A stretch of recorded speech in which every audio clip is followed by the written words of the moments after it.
Joining me now with his thoughts on the impeachment process is Alan Morrison. He's Associate Dean at George Washington University Law School. Welcome to the show.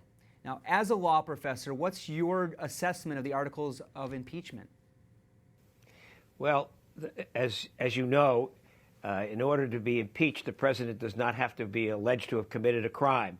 And so to the extent that the objection is that he hasn't been charged with a crime in these articles, that's beside the point. The first article of impeachment on abuse of power seems to me to be very strong. Certainly the facts are admitted. There's no dispute about it. And the question of whether that's an impeachable offense is essentially a political matter. That's why the framers gave the job in the first instance to the House of Representatives, who are elected by all the people, and to the Senate in the need to do the conviction. So it's a political and not a legal question. So I think that first article is very strong. The second article mainly deals with the failure of the president to cooperate in any respect with the investigation in the House of Representatives. It surely is a fact that the president has not cooperated. The question whether that comes to abuse of discretion will be a matter decided by the abuse of power, rather, will be decided by the House in the first instance when it votes on Wednesday, and then by the Senate when it's asked to convict, assuming both articles go forward. And it's expected that that the House will impeach.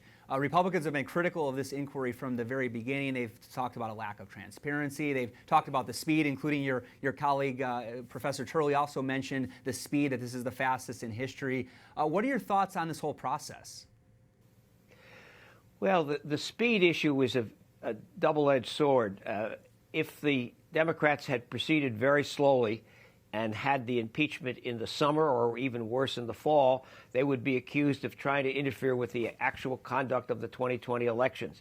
On the other hand, when the president has refused to produce any witnesses from his administration, although some have come forward despite the fact the president asked them not to, and has refused to honor subpoenas issued by the House, it's pretty hard to accuse the House of going too fast when there's no more information that they can get that they feel is necessary to decide whether to vote a bill of impeachment.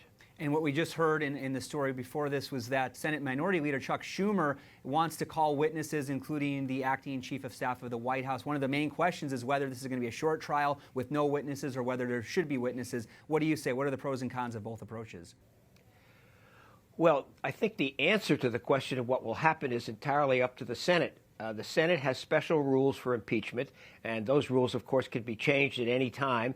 And so it'll be up to the Senate to decide whether they want to have live witnesses or not.